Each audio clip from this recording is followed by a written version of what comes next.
Welcome back to Notebook Check Tech Review, and we've got the Sony Xperia Z5 Premium here. This is the really high-end version of the Z5, coming in at over €700. It's got a 5.5-inch screen, 4K screen that is, and it's got this super shiny back on it as well. You can have a look at that. It is a fingerprint magnet, but it's a pretty impressive device. We scored it 88%, and if you want to see the pros and cons, the sort of summary, jump to the end of this video, but don't forget to give us a thumbs up, and don't forget to subscribe if you like these videos and you want to see notifications as we put up new videos. Right, let's jump right into it. There's a lot to get through here because there's a lot involved in this Xperia Z5 Premium. First thing we're going to do, let's take a look around the device, and I'll show you some of the ports and maybe talk about some of the features there. So let's just kick that video off there. Right, so on the left hand side at the top, you've got this combination smartphone and nano SIM and micro SD card slot there. Let me just make sure that I'm in focus. We've got autofocus on here. 1 second. That's better. Right. So there's that combi port there. On the top, we've got the headphone jack, and on the other side, we've got the combination fingerprint reader and power button. The volume rocker switch, which is a little bit in a different place to where you might expect it, is further down. That's often the case with these bigger phones for usability reasons. And then we've got a two-stage camera release button there. We haven't got a USB-C port. We've got a micro USB with MHL and OTG support there, so that's quite nice. And there's a lanyard port there. You might want to be thinking about using that because it's an extremely slippery device. Now I'm going to put on this seemingly flat surface there for a second, and you watch what happens. In fact, if you just zoom in there, you should be able to see it moving very slightly, and I'm not going to let it drop, but that's what happens. In fact, it fell off my side table, my bedside table, one night on what I thought was a flat surface. It just gradually works its way off. So think about that lanyard. Think about a case for it as well. And you might want a case anyway, because this is quite a nice looking phone, and it would be a shame if it was chipped and scratched in any way. So specifications, let me bring those up onto the screen for you. Snapdragon 810, so a high-end CPU. 3 gigs of RAM there. We've got AC Wi-Fi. We've got a 23 megapixel camera. We've got that 4K screen with a very nice high brightness figure. I'll give you more information about the screen in a minute. So really nice features, also including NFC, GPS, and GLONASS as well. Did I see GLONASS? Yes, GLONASS as well.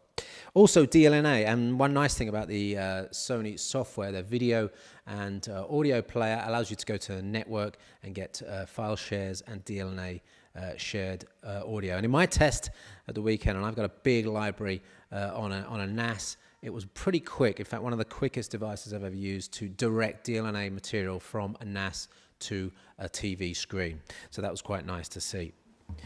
The software experience, well, we've got a stock, fairly stock Android here, 5.5. We should see Marshmallow out for this soon. It has been officially announced, but that was in October, so let's hope we see something soon on that.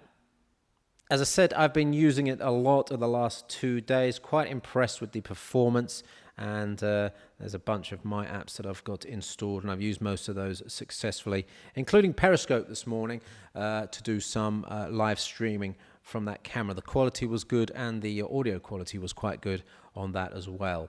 Let's talk about that 23 megapixel camera for a minute there. There's a lot of features in this camera software that you'll need to get used to before you start getting the best out of the camera. But the nice thing is it's a fairly easy to use device out the box, and there's a manual mode if you need to do other things as well. We got let's put it into superior auto mode, click a few pictures.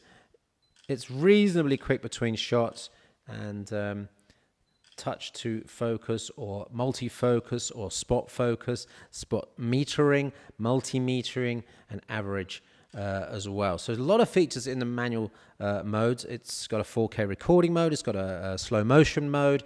There's a lot of apps that you can add into this to get special features with portrait photography, selfies, all those sort of gimmicks. There's also a nice face in picture mode where you can actually use the front-facing cam to overlay your face on a video that you're taking from the rear. Unfortunately, I couldn't get that working in a third-party app, but that's nice to be able to do that if you're recording. Say if you're doing photojournalistic work, that's nice to be able to have that.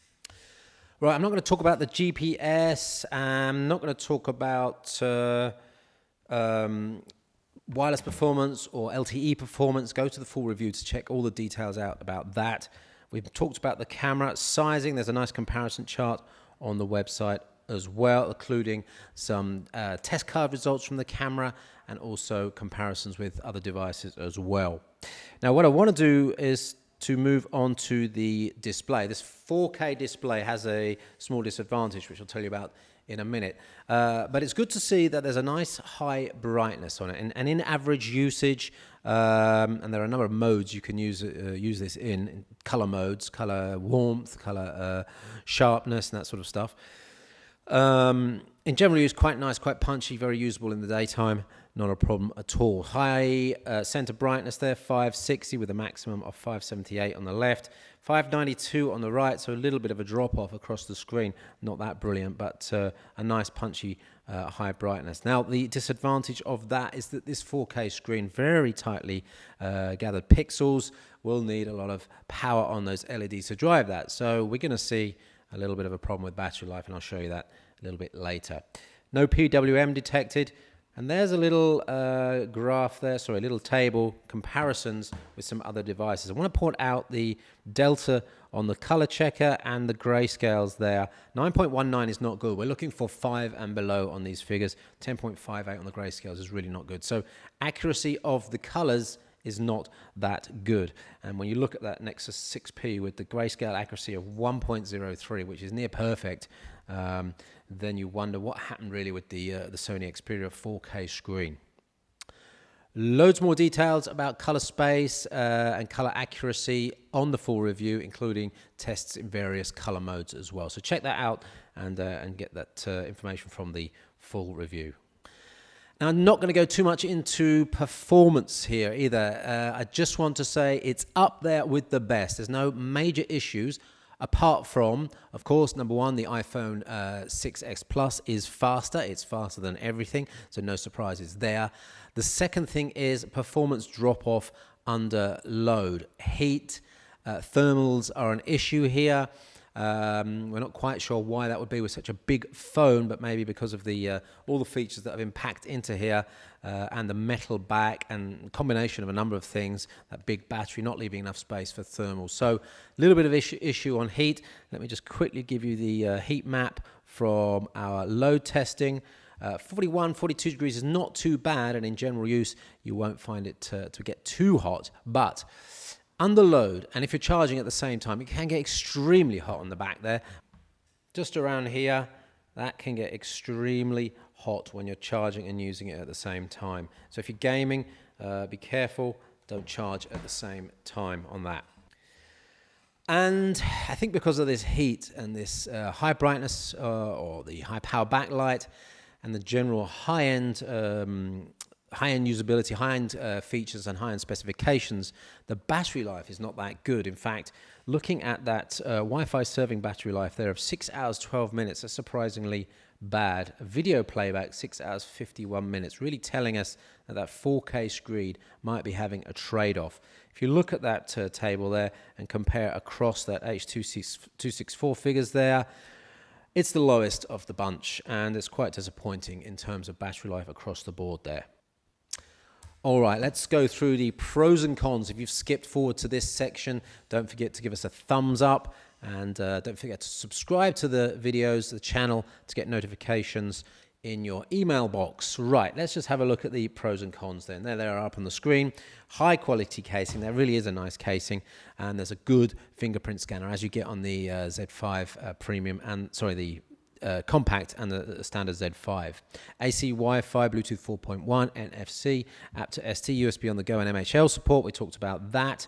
Got Miracast, and of course Google Cast support, usually because it's got Wi-Fi direct capability that brings out those features. It's water and dust resistant, IP68 I believe is the standard that we're looking at there. Great phone features, stereo speakers front facing, not on the side, so when you're playing games you're not going to lose clarity on those speakers. It happened again. This slippery, there's an expression I won't use, it's a slippery little. Stereo speakers are quite good. Dedicated camera button. The camera is quite good. Some fuzzing on the edge of some pictures we noticed. Details of that in the full review.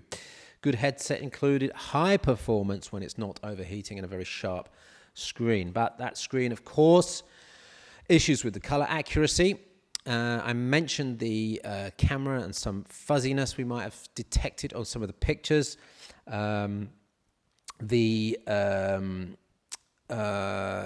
Materials on this so shiny and slippery that they're very fingerprint prone to fingerprints as well. It's a fingerprint magnet, and I cleaned this before I started the review, and you can see already it's absolutely covered in fingerprints now.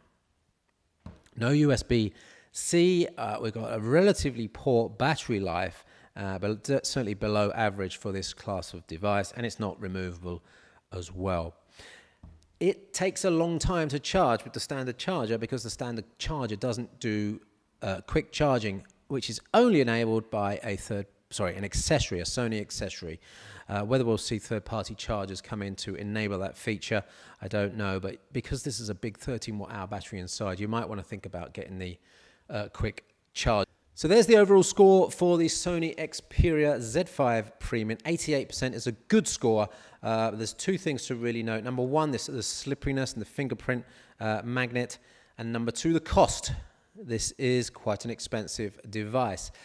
Battery life, I think, although in our tests we saw very low average battery lives compared to other devices in the class, there's a lot of features, a lot of settings on this that allow you to go into stamina mode, ultra stamina mode, power saving mode, battery saver mode, and they're very tweakable as well. So for example, if you wanted 7 days battery life out of it for just phone calls and SMS, you can get that. If you want to stop certain apps from running in the background, for example Skype, you might want to stop, you can do that. You can just let, for example, WhatsApp run in the background. So that's going to save a lot of battery power. You can also turn off NFC, GPS, location as well. So in terms of battery life, it's probably got enough flexibility to allow you to get to where you want to have it in terms of battery life. 88% then, though, not too bad. That was the Sony Xperia Z5 Premium. I enjoyed it. I had it for 2 or 3 days, and the whole of the Z5 range is actually pretty good. Don't forget to check out the Z5 Compact, my personal favorite smartphone of the recent months, and the standard Z5. I'm actually, despite that Compact being my favorite smartphone, I think it fits many people's requirements better than a lot of other devices.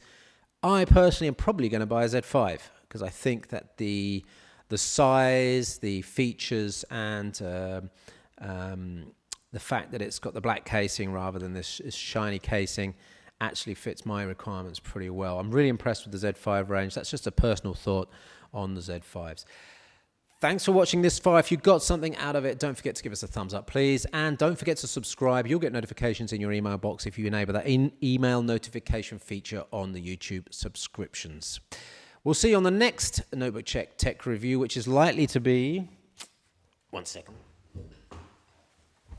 This is the Lumia 950 XL. So I'll be testing that. The review is already up on our website, notebookcheck.net, so you can start reading that if you want. But if you've got questions, don't forget to watch out for the video and put the questions in the video. You can also reach me at Chippy on Twitter. I want to thank the co-working place in Bonn for letting us film here. And we'll see you on the next Notebook Check Tech Review video. Thanks for watching.